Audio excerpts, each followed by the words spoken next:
Welcome back to the Transform Your Mind to Transform Your Life radio podcast and a television show.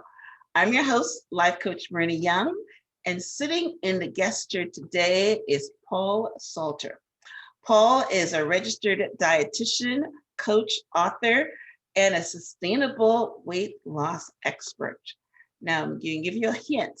That's what we're going to be focusing on today. Not just weight loss, but sustainable weight loss. The exact topic that we're going to be discussing is how to guarantee a successful diet before you even start. And successful means that you keep the weight off, I'm assuming. So don't let me take the thunder from Paul, but Paul, welcome. Yes, Marina, thank you so much for having me. It's exciting to be here, and I look forward to our awesome conversation ahead. Yes, I look forward to it too, because, hey, I'm going to learn something myself. I've been battling the bulge. And, at my age, it's incredibly difficult I sustain my weight because I'm very, I would keep weight for 10 years or something. But, when it goes up, it stays up. And when it doesn't seem to come down. But I'm going to learn some things from you too. Okay. So let me give you guys a little bit more information about Paul so that we can set the tone for a conversation. Like I mentioned before, Paul is a registered dietitian, coach, author, and sustainable weight loss expert. He firmly believes that weight loss related challenges aren't related to lack of nutrition or knowledge, but are actually projections of deeper rooted emotional and psychological challenges that one wouldn't be able to confidently sustain weight loss until those challenges are acknowledged and overcome. His passion is helping men and women just like you reframe their thoughts and reshape their behaviors so that they can transform their relationship with food and dieting. Love that word, transform. And finally, lose unwanted pounds once and for all. Since 2013, Paul has worked one-on-one with over 1,437 men and women just like you who have collectively lost more than 10,000 pounds, thousands of inches, and maintain their results. There's that phrase again. All right. So, So Paul, as we start off, I usually like to start off my interviews just getting on understanding a little deeper than the bio. So what's your story? You look pretty trim and fit. Did you have a problem with weight loss at one point? How did you get into this work? Yes, I appreciate the kind words. And I have quite an interesting and diverse journey. So for me, it started off with a late growth spurt. And what I mean by that is at 16 years old, as a multi-sport athlete, I was about 5'1" and 110 pounds.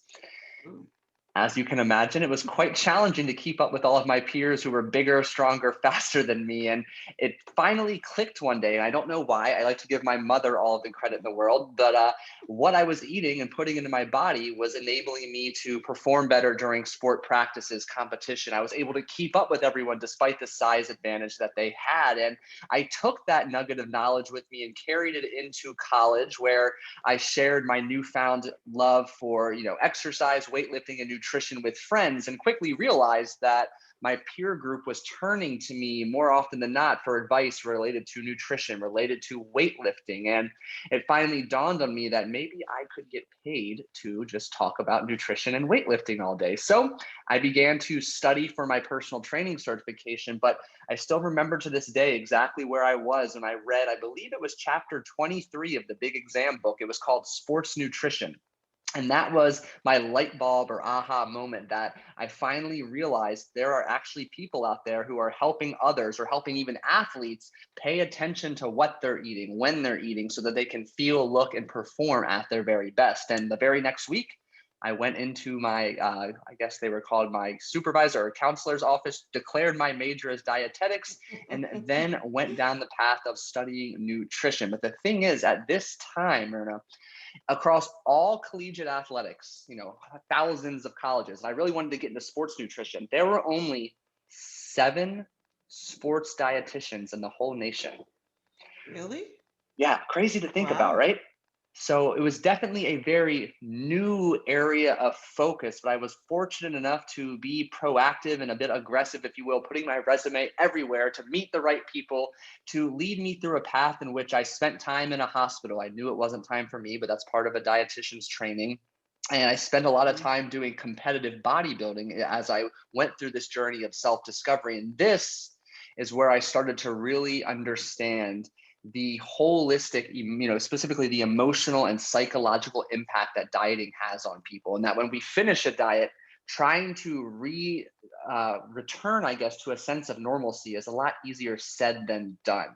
And from that was really, birthed, if you will, a passion for helping people sustain their results. And that's really what I took with me through my first couple of jobs up until I left to do things on my own. Wow. Yeah, that's a great story. As you were talking, that's what happens when people talk, my mind goes to where did I hear this before, or where is that similar? And a couple of things came up. One, and I'll mention it first because of that sign that you have back there, Mamba mentality. I remember, I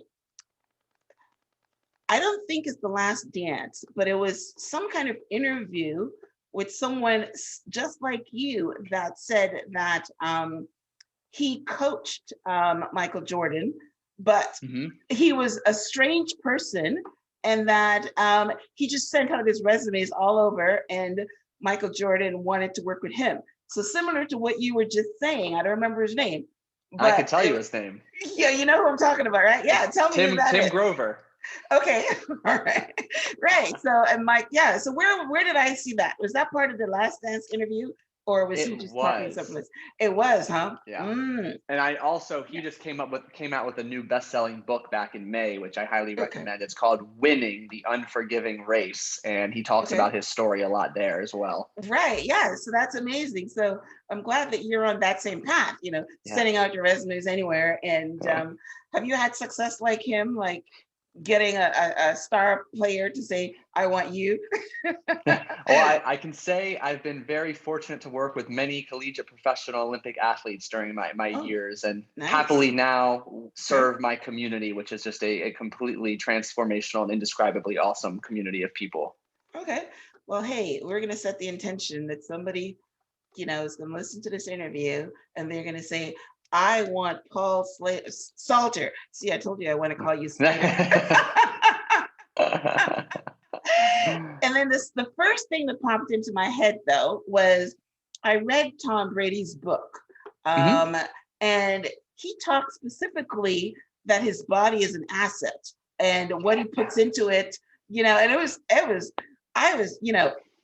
I'm not into football, but I don't know why I read the book, but I think I heard him in a podcast as well. I get a lot of my reading material from listening to interviews and podcasts, and then I go out and get the book. But I have a grandson that plays football, and I sent that to him because the way that he goes about nutrition and his body and the water and all that kind of stuff, and so that he wouldn't get hurt. It's amazing. So we started off in what you're saying is basically what we do, that nutrition is important. So a follow-up, why do you think there was only 7 nutrition people in your community, or the country, I think you said?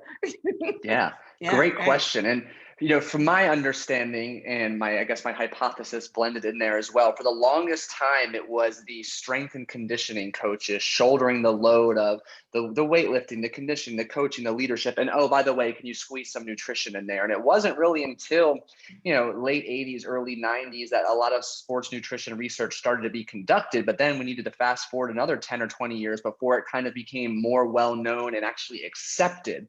And as you can probably relate to and seeing in your past experiences, sometimes it's very easy to get stuck in our own ways, and it's hard for us to break out of our routine that we've been conditioned to. And I think that's simply what happened here. And once the research became so overwhelmingly supportive that, hey, what you eat before, during, and after makes a huge difference, ultimately they were able to create opportunities for individual experts to step in and take the lead in such a position.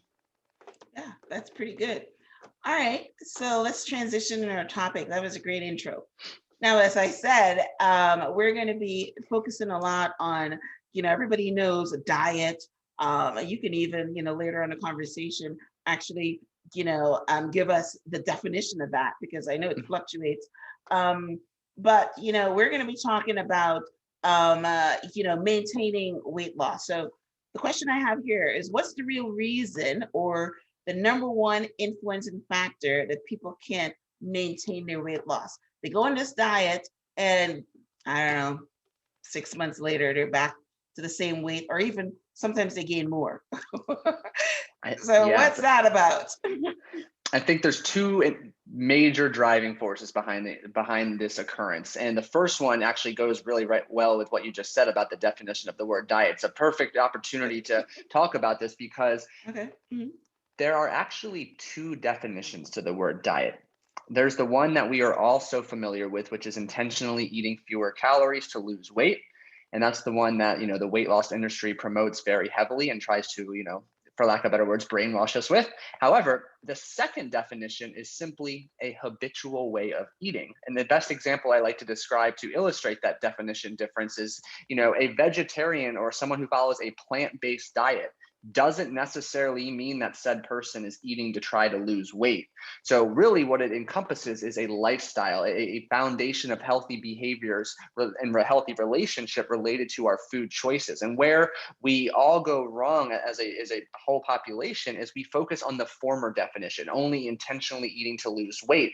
And what happens as a result of focusing on the wrong definition as we develop a very short-term focus. And where things go wrong is, we commit ourselves to 30-day cleanse, 90-day transformation, 12-week this, that, the other, but we never have a plan for day 91, day 92. It's kind of like, oh crap, what do I do now? I just made all these massive changes for the short term because I was really committed, motivated, and exciting.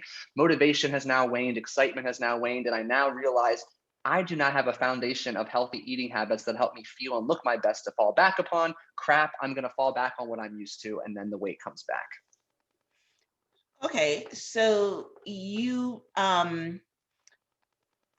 saying that the weight comes back because they eat, they fall back on their bad food choices. But I've been told or, read or heard wherever, that a lot of times they gain the weight back is because they changed their metabolic rate from the dieting. Can you talk on that? Happily, yes. So one of the biggest things we have to remember when we diet is dieting is a major psychological, emotional, and physiological stressor. Your body wants nothing more than to bring you out of the diet. So what happens when we begin eating fewer calories to initiate weight loss, our body starts to enter this protective mode. It really begins to hoard. And anytime we get excess calories, it holds on to them for dear life to simply try to store them to protect itself from future stress. But what happens is when we begin dieting, our body wants to conserve energy. And the way this manifests is simply our metabolic rate, or the number of calories we burn per day, begins to slowly decline. And what also happens is there are hormonal changes that actually make you hungrier and less likely to want to stay on track with your plan. Our cravings increase, etc. So I like to joke, our body is almost like a professional kickboxer. It's going to punch and kick from any which angle to fight to get you out of that calorie deficit. And you have to be prepared to handle the punches, the kicks, maybe the headbutts, the occasional elbow, who knows what.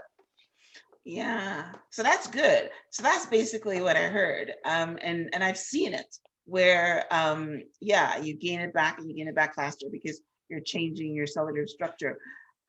So would you say that that's the number one mistake that people make that leads to regaining the weight loss while dieting is maybe a calorie restrictive diet, or is there more?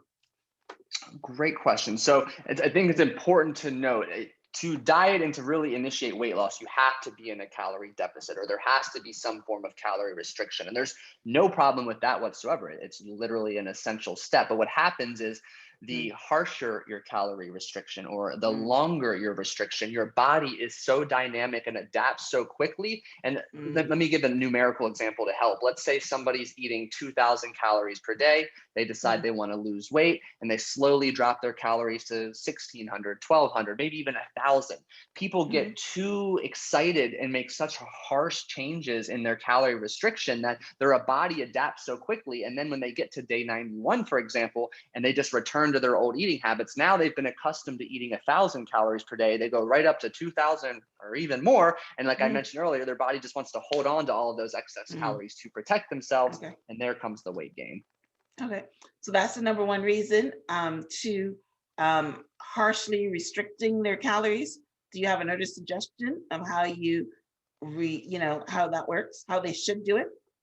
Absolutely. So the two points to keep in mind. The first is you want to try to lose weight eating as many calories as possible. And let me explain that because I know it kind of sounds a little funny. That's what do you call that? A paradox or something? Yes, or like an oxymoron, one of Yeah, those. that's right. Yeah, that's it. Okay.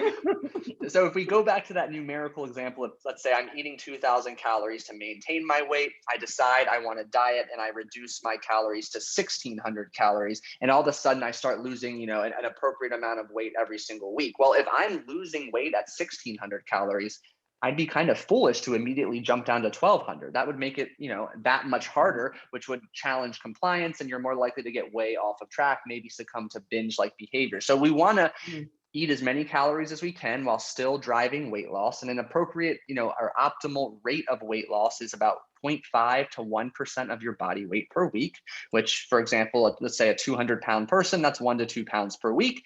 And we want to just simply take a patient stepwise process in how we go about reducing our portion or calorie intake. And then when it comes time to transition after or out of a diet, this is what I like to call the post diet maintenance phase. You need to take the same planning and excitement that you had about building structure around your diet to life after dieting. And just like you did with your diet, it's actually called a reverse diet in many circles. You're going to slowly bring your calories back up. You're not going to go from mm, 1,000 to 2,000 overnight. You're going to okay. do so in a diligent stepwise fashion again.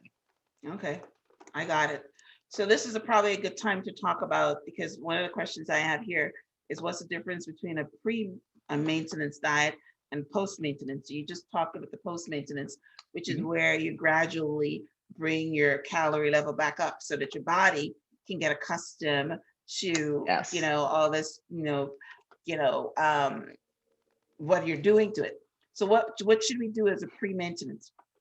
Fantastic question. So the way I like to talk about a pre-diet maintenance phase is when somebody comes to me, and it's about 99% of those I work, they say, "Hey, I want to lose X amount of weight and I want to lose it yesterday."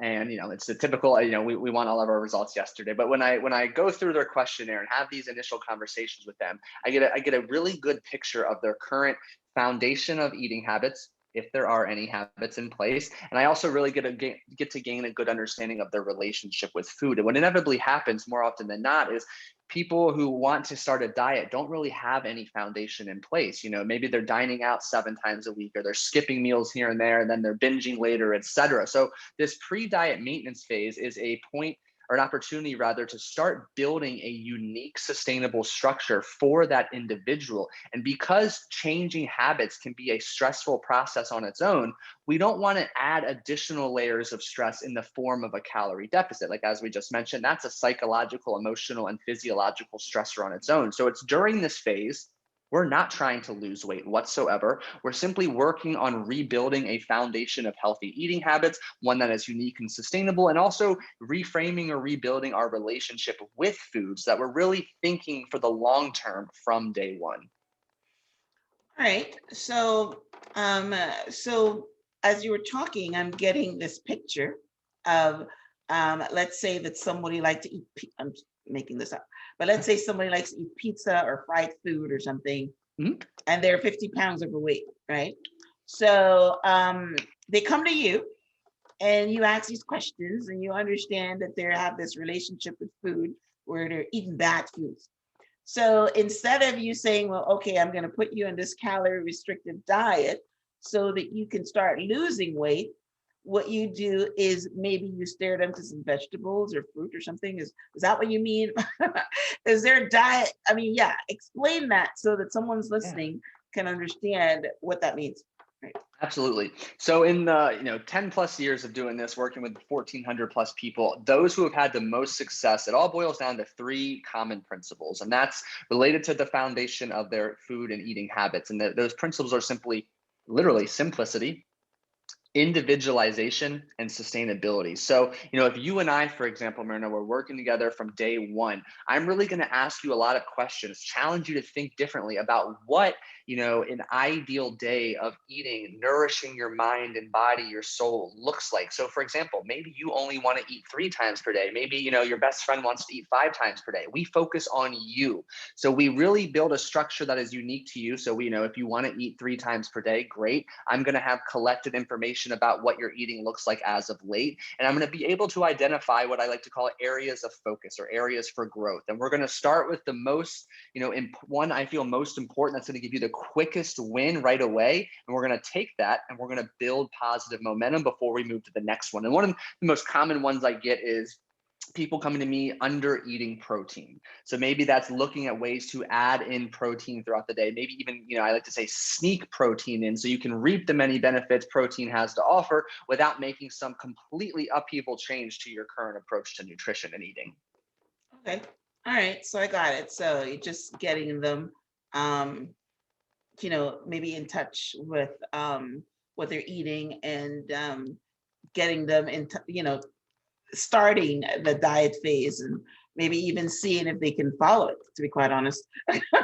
So I got that. Okay.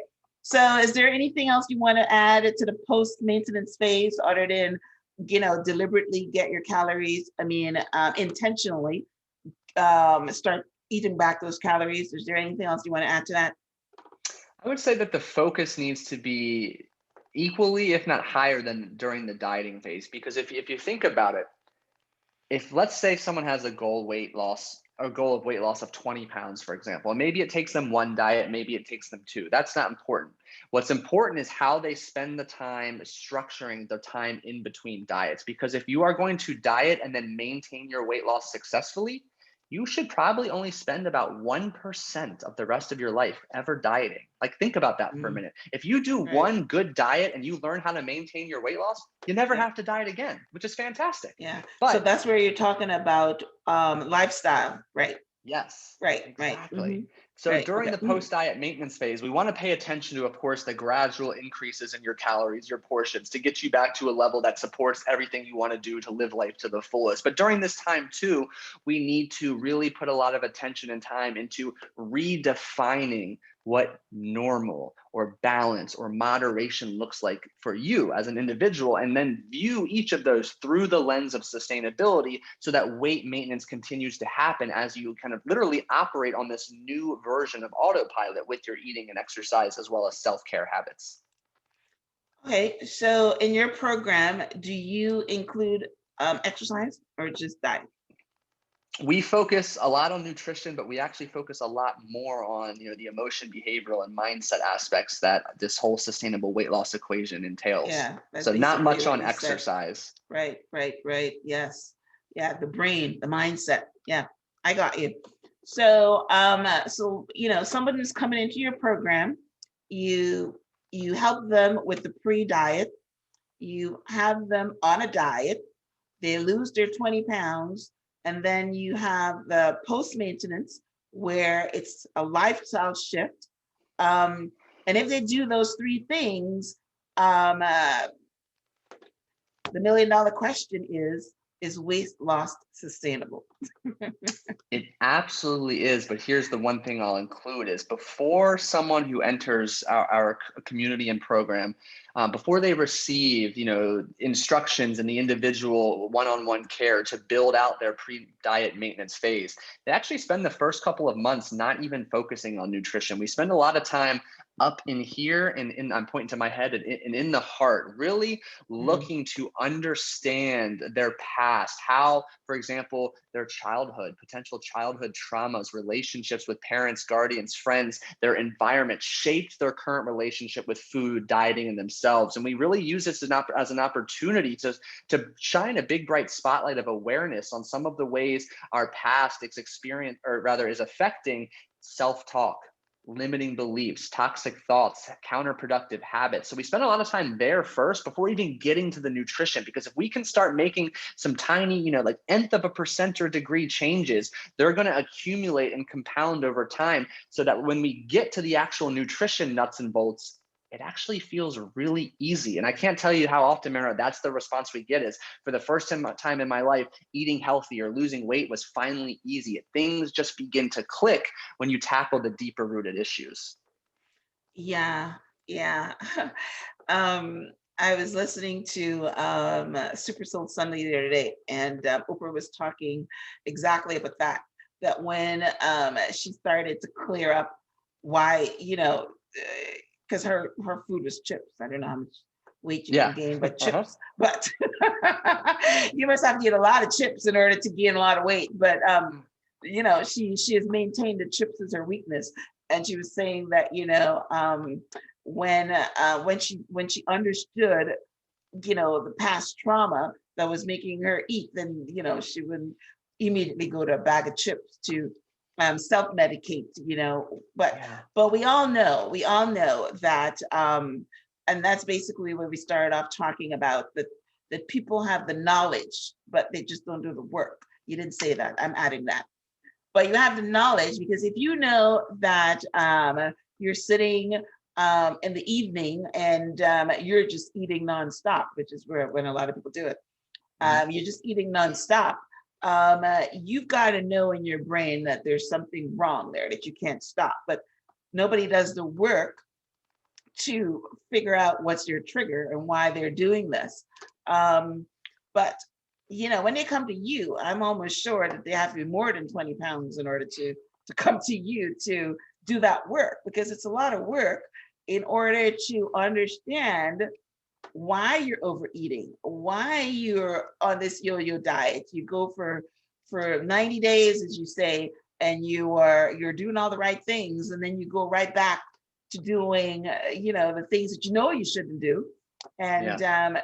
gain all the weight back. So any follow-up comment on that? I mean, I think you hit the nail on the head and did an excellent job recapping that. I would just add to what I've observed in my years is simply when someone's going to move through, I'm sure you're very familiar with the stages of change model. They don't even know there's a problem. Then they know there's a problem. There's a big fat spotlight of awareness on it. Then they're starting to contemplate, do I make a change? But at right. some point, that pain of inaction becomes so great, whatever it may be, we call it rock bottom, some external cue finally pushes them to take that one baby step in the right direction. And from there, if they're in the right community, surrounded by like-minded people, the coaching, accountability, support, they're able to use that baby step and turn it into a million baby steps, and the positive changes can begin to happen. Yeah, you're very right. And usually that rock bottom is when there's an illness. You go to the doctor, he says, you got to lose that weight. Or maybe if it's a female, maybe she wants to get married or something. But yeah, there's definitely something that makes you do the work, because Mhm. nobody wants to do the work. Everybody just prefers to sit and eat fried chicken or ice cream or whatever that is. People don't even want to go take a walk. We have established before we recorded that we're both in Florida. And I just love, I walk 5K every morning. And I Oh, I love it. absolutely love it. You know what I mean? Because we're in Yeah. Florida. I don't have to pay for a gym membership. I do go to the gym once in a while and do some strength training because it's important. But yeah, how many people I talk to that don't walk and live right here in Florida? And you want to know something really interesting? 95%. Right. Go ahead. With walking. So there's this really cool study that's been going on for, gosh, like 40 or 50 years. It's called the National Weight Control Registry. And what this basically is an ongoing study of what I would officially call like professional weight maintainers. So like to be in this study, you have to have lost at least 32 pounds and kept it off for a year. You go through a bunch of surveys, questionnaires, behavioral analysis every single year. What's really neat though is the average person in this study, in the tens of thousands of people, 80% of which are women, have lost an average of 60 pounds, kept it off for at least 5 years. And the most popular or number one form of exercise amongst these tens of thousands of people is walking. That's it. Well, I'm telling on myself, but I started off our conversation by saying that I maintain weight. For instance, when everybody was talking, we're doing this interview when COVID is still around, but it's like phasing out, right? Mhm. And there was a study that showed that the average person gained about 12 pounds or 15 pounds or something over. And a lot of people gain a lot of weight because they're just sitting on their butts and they're not doing anything. Even the ones in Florida wouldn't go out and take a walk, right? Do you know that I gained 5 pounds over the entire year? But that 5 pounds was still bad because, like I said, my weight just keeps going up, and I have to work to bring it down. But it goes up gradually. And I was actually proud of myself, 5 pounds in the entire year, but which was still bad.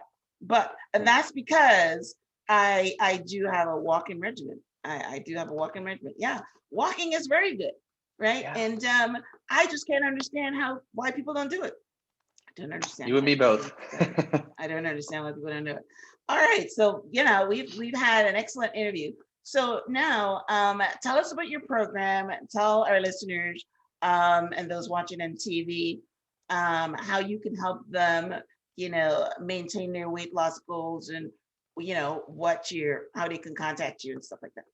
Yeah, absolutely. So my core focus where I eat, sleep, breathe, and live these days is called the 5% community. And this is where we particularly work with high achieving women, specifically mothers, to help them reclaim their confidence, their inner peace and calm through learning how to rebuild not only their relationship with food and dieting, but most importantly, the relationship with themselves so that they can lose the weight they want, reclaim their energy, and truly feel, look, and be their best. And the way we do this, our central focus of course, there's plenty of coaching, one-on-one time, online, continuing, therapeutic and transformational curriculum that is with them every step of the way. But truly the magic comes within our community. When you surround yourself with a group of like-minded individuals, Myrna, just like I know you know this very well, it truly is an opportunity to time collapse your results. Because one of the worst things that I've observed happening, specifically with mothers I've worked with over the years, is we develop this sense that we are alone in how we feel, alone in what struggles, challenges we have on our plate. Mothers in particular have to wear so many hats during the day. Their own hat, taking care of themselves, is the lowest on the priority list. But when you surround yourself with like-minded individuals, you can actually restore hope, restore feelings that change is possible. And it's through the collaborative, accountable, and supportive efforts amongst our community, we've really seen some fantastic, sustainable changes. And of course, on the scale, in the mirror, but more importantly, in mindset, relationship, and emotions related to food, eating, and just simply being the best version of ourselves. I like that because, one of the challenges with most women is they don't lose that baby weight. They and the bad thing about it is that it's compounded. So you get your first baby, you kept 20 pounds, and then you get the second baby, and now you're 50 pounds overweight. And it's very hard to lose it because they don't have the time. At least that's what they say. We can always find it. Good catch. That's what they say. We don't have the time. I go to work, I got to look after these kids, I'm tired, and I just go to bed. I don't have the time for exercise and whatever. And eating well, hey, sometimes they eat what they buy for the kids, and the kids are not dieting. So I understand that part. Okay, so that's a great community that you have, that you're focusing on and helping women psychologically, because it's definitely psychological. So all right, you just give us a little bit of that. So you're giving me the background, but then how did they get in contact with you, and that kind of thing? Absolutely. So the best place to connect and engage with me is on Instagram. I'm active there. You get a good behind the scenes look. And if anything, you get to come hang out with my dog and meet him. He's a ball of love and energy. But on Instagram, you'll get a fantastic feel of, who I am, what I'm about, what our team and community are about. And that's the best place to, actually apply to join the community of like-minded, high achieving women that we get to work with on a daily basis. So what's the handle? And the handle is Paul Salter Coaching. Okay. All right, so you don't have a website? The best website is going to be thepaulsalter.com. Okay, awesome. All right, and for those listening and watching, Salter is Saulter.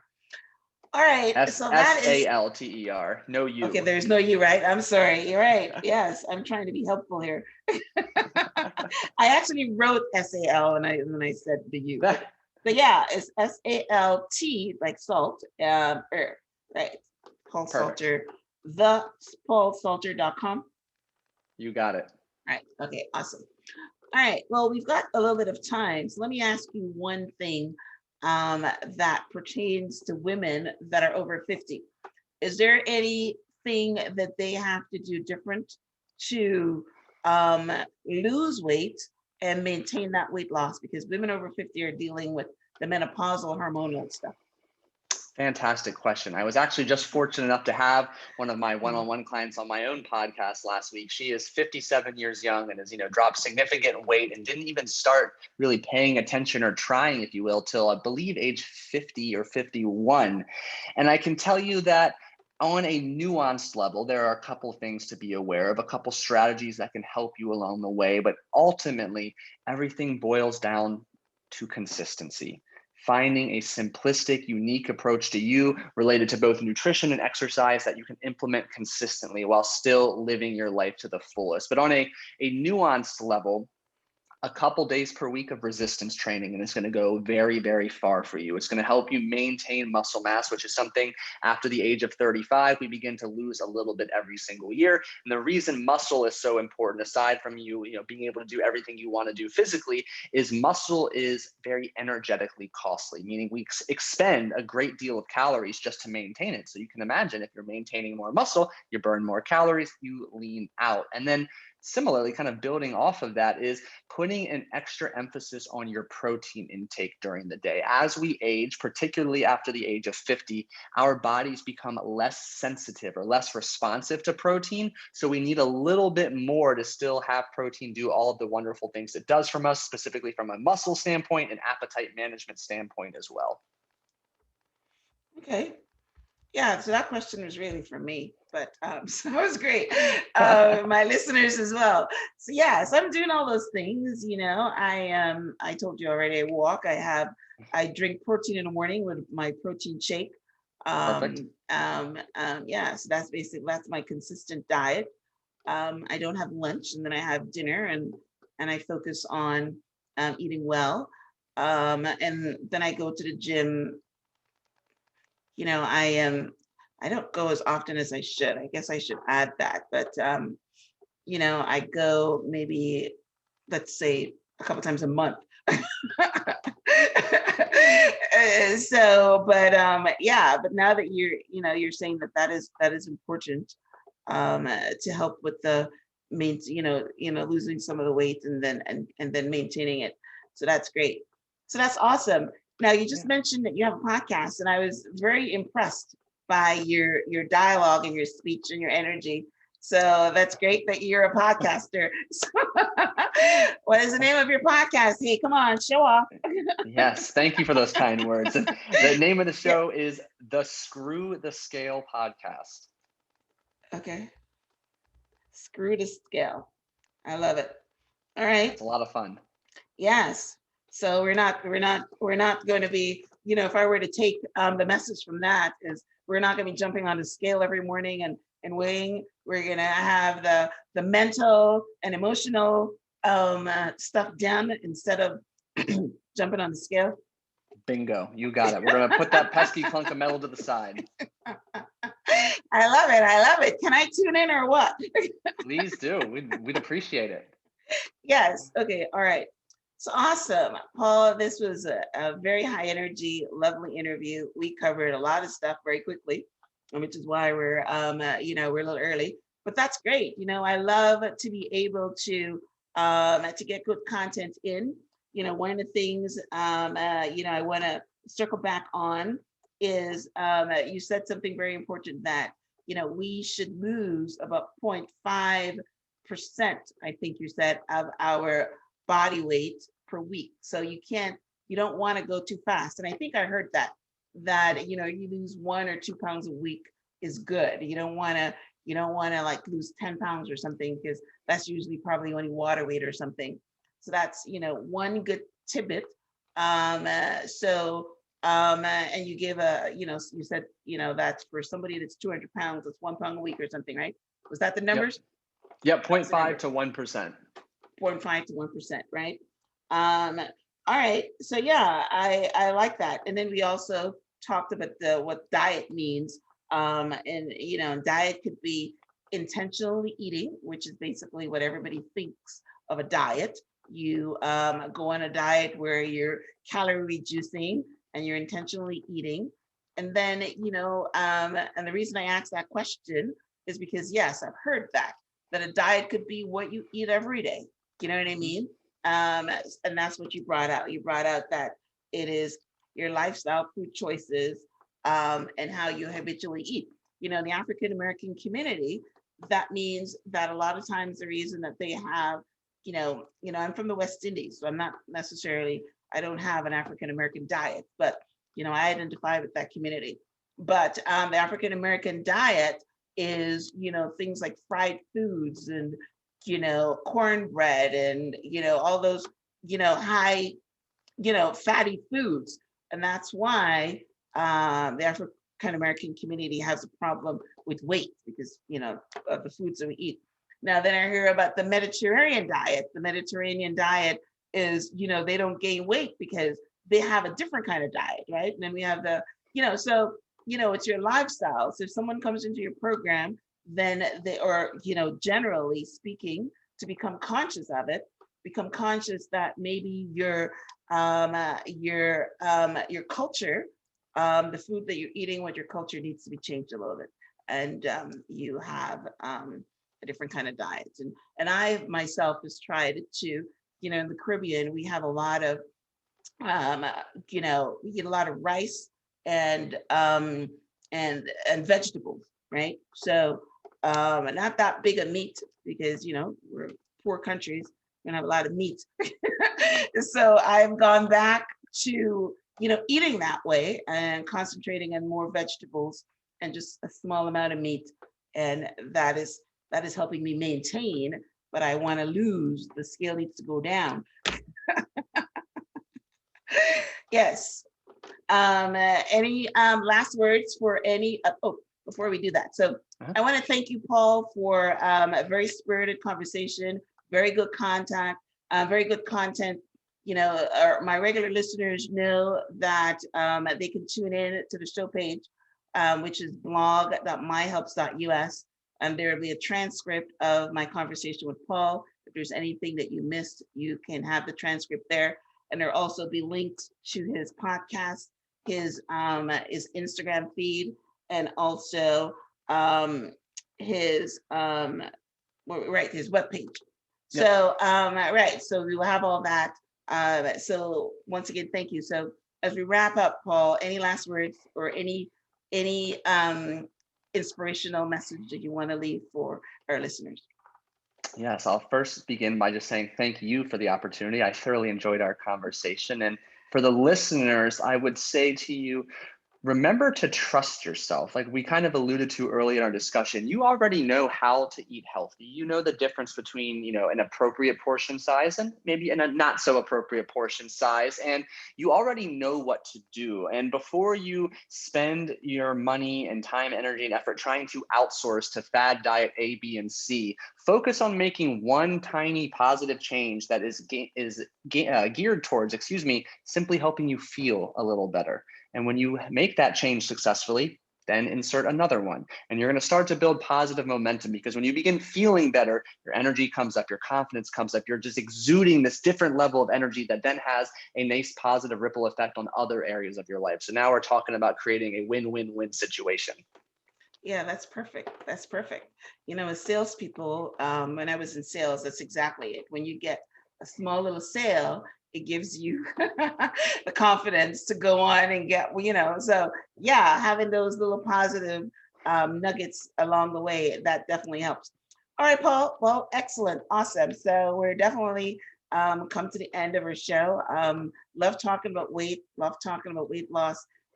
Today we spoke about how to maintain weight loss after you've done a diet and you lost the pounds, how to maintain it. So I think that we did a good job of leaving you some good nuggets.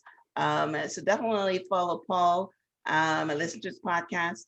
Podcasts are great because you get some really good information on there. I listen to podcasts every day myself. So thank you guys for tuning in. Thank you, Paul. And until next time, blessings.